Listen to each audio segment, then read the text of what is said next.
بسم اللہ الرحمن الرحیم الحمد للہ رب العالمین الصلاۃ والسلام علی رسولہ الامین۔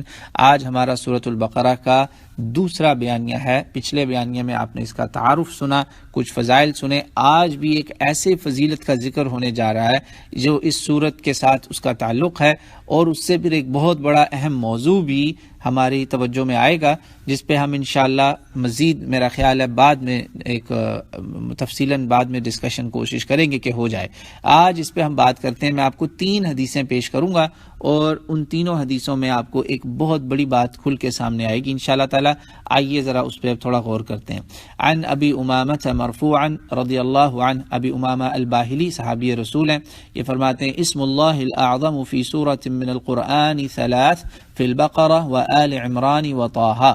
یہ حدیث اوتھینٹک ہے، سلسلۃ الحدیث الصحیحہ کا نمبر 746، ابن ماجہ کا 3856 ہے یا 46 ہے، طبرانی کا 7659، اور اللہ کے ناموں پہ ایک کتاب ہے امام البیہقی کی، اس کے صفحہ نمبر 27 پہ آیا۔ آپ صلی اللہ علیہ وسلم فرماتے ہیں کہ اللہ کا وہ عظیم ترین نام، ایک عظیم ترین نام سورۃ البقرہ، سورہ آل عمران اور سورہ طٰہٰ میں ہے۔ یہ بقرہ ہے سورہ نمبر 2، آل عمران ہے سورہ نمبر 3، اور طٰہٰ ہے سورہ نمبر 20 ہے، میرا خیال ہے 20، بہرحال 16ویں سپارے کے نصف میں یہ سورہ ہے۔ ان میں ایک اللہ کا عظیم ترین نام آیا۔ سارے نام اللہ کے عظیم ہیں، مگر ان عظیم ناموں کا بھی عظیم نام وہ یہاں پہ ملے گا آپ کو، اللہ کے نبی نے فرمایا۔ اللہ کے نبی پھر دوسری ایک اور حدیث میں اس موضوع کو ذرا اور واضح کرنے والے ہیں کہ یہ عظیم نام کا ہمیں کیا ہے فائدہ، کیونکہ ہم انسان جو ہے نا وہ سوچتے ہیں نا what's in it for me, تو آپ صلی اللہ علیہ وسلم وہ بتانے لگے۔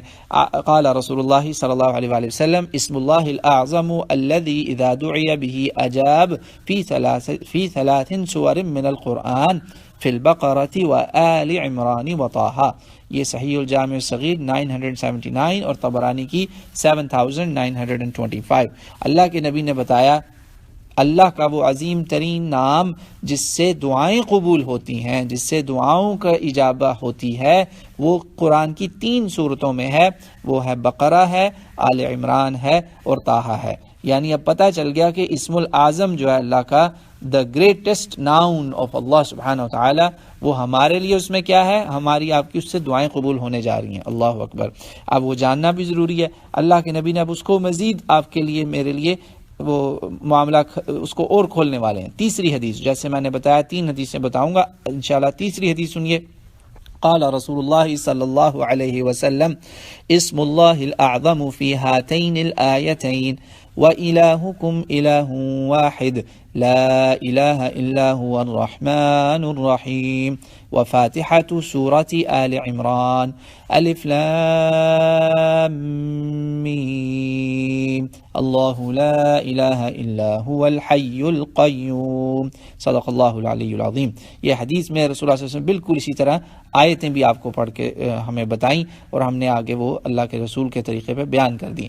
بقرہ کی سورہ بقرہ کی آیا ہے 163 پہلی آیت۔ اللہ کے نبی فرماتے ہیں کہ یہ جو اسم اعظم جس سے تمہاری دعائیں قبول ہوں گی نا، پہلے آپ 2 سن چکے نا، اب بتانے لگیں کہ وہ کون سا ہے، وہ کہاں ہے، وہ پہلے بتایا وہ کیا ہے، اسم العظم بتایا، پھر بتایا وہ کیا ہے، اب آپ بتانے لگے وہ کہاں ہے۔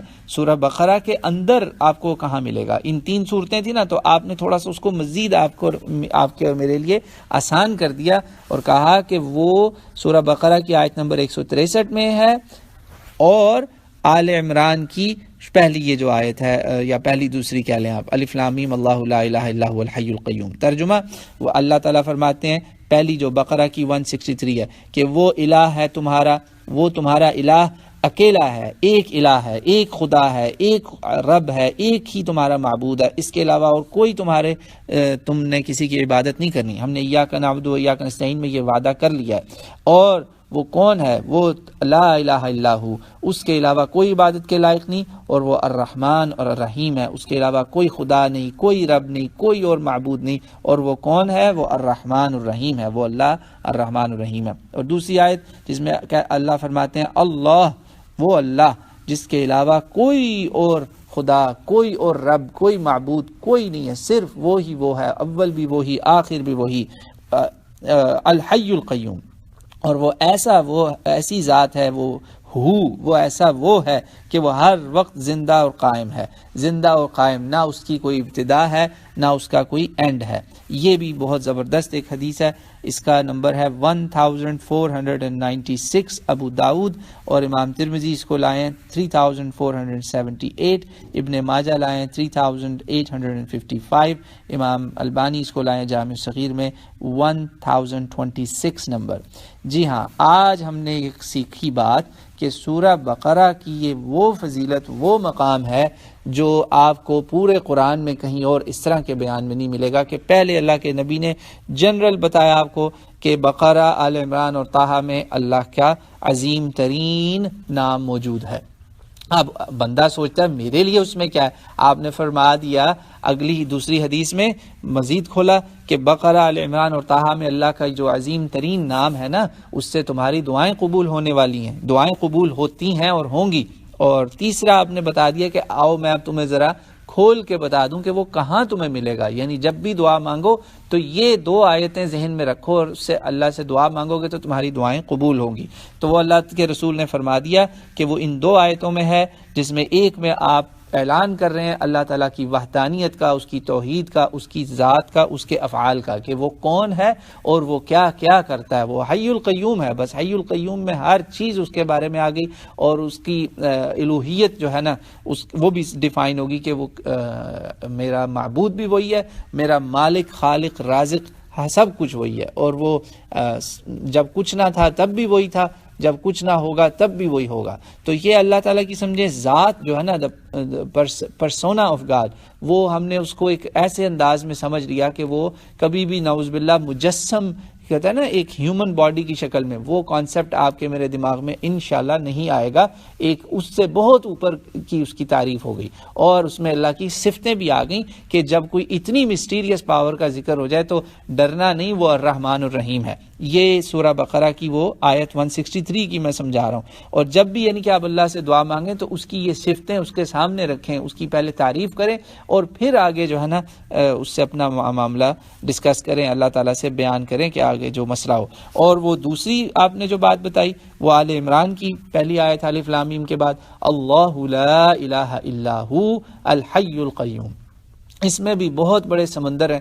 یہ تو ایک بڑا تفصیلی موضوع ہے کہ حی القیوم جو ہے نا، اس کو اور یہ دو آیتوں کو اللہ کے نبی نے کیوں خاص توجہ دی، اور یہ اسم الاعظم کیا ہے، اس پر انشاءاللہ پھر ہم اب آگے مزید بات کریں گے کہ اللہ کے نبی نے ایکچولی در حقیقت اس کے اوپر بہت ساری اور بھی ہمیں باتیں بتائی ہیں۔ انشاءاللہ تعالی اس کا بیان آئندہ ہوگا۔ اب آج صرف کوشش کریں سب دوست حضرات کی یہ جو 3 حدیثیں بتائی گئی ہیں نا، کہ اس سب سے پہلے کہ بقرہ کے اندر اللہ کا گریٹسٹ ناؤن ہے، اللہ کا عظیم سے عظیم تر نام موجود ہے بقرہ میں، آل عمران میں اور طٰہٰ میں، اور پھر اس نام کا فائدہ کیا ہے، اس سے میری آپ کی دعائیں قبول ہوں گی، یہ ہمارا فائدہ ہے اس میں۔ ویسے تو اس کے اندر اور بھی بہت کچھ ہے، مگر انسان سوچتا ہے نا میرے لیے کیا ہے، تو اللہ نے بتا دیا کہ تمہارے دنیا کے کام بھی اس میرے نام سے سیدھے ہو جائیں گے، بس اللہ سے تعلق جوڑ لو، باقی ہر چیزیں، ہر بت، ہر طرح کی جو وہ سپرسٹیشنز ہیں، توہمات ہیں، سب کو دفع کرو اور میرے پہ توکل کر کے میرے پاس آ جاؤ، تمہارے مسئلے حل ہو جائیں گے۔ یہ بیسیکلی اللہ تعالیٰ پیغام دے رہے ہیں اس میں، اور اللہ کے نبی نے ہمیں پھر مزید الیبوریٹ کر کے تیسری حدیث میں کھول کے بتا دیا کہ وہ کون سی 2 آیتوں میں ملے گا آپ کو۔ تو آپ جب بھی کوئی دعا مانگیں، ابھی اتنا سیکھ لیں آج کے لیے کہ آپ نے یہ 2 آیتیں پڑھ کے اپنے لیے دعا مانگنی، کہ اللہ کو سمجھے، اللہ کے ساتھ آپ نے ان دعاؤں سے وسیلہ جوڑنا ہے۔ وسیلے بڑی قسموں کے ہیں، اللہ کی ذات کے ہیں، صفات کے، مگر یہ جو ہے نا اللہ کے نام اور اللہ کی صفتیں جو ان 2 آیتوں میں بیان ہوئی، ان سے آپ اللہ سے تعلق جوڑیں تو آپ دیکھیں گے انشاءاللہ ان کی برکت سے خود بخود بڑے بڑے کام، بڑے بڑے مسئلے حل ہوں گے اور دلوں کو سکون ہوگا۔ آگے انشاءاللہ تعالی مزید پھر ہم اسم الاعظم جو ہے نا، اس کے کانسیپٹ پہ ذرا مزید بات ہوگی، اور مزید ہم اور بھی دعائیں اور حدیثیں سیکھیں گے جو اللہ کے نبی نے ہمیں سکھائیں، ان میں بھی اسم الاعظم کا ذکر ہوا۔ اللہ تعالی مجھے آپ کو اپنے کلام کو سمجھنے اور اس کلام کو بتانے والے رسول کے ساتھ محبت کرنے اور ان کی تعلیمات پہ عمل کرنے کی صحیح صدق دل سے، سچے دل سے توفیق عطا فرمائے، اور ہماری غلطیوں کو معاف فرمائے، اور ہم سب کی نیک تمنائیں اور نیک حاجات، نیک دعائیں قبول فرمائے، اور کوئی بھی ایسی دعا جو ہم غلطی میں بری دعا مانگ لیں، اللہ ان بری دعاؤں کے شر سے ہمیں بچائے۔ واللہ اعلم۔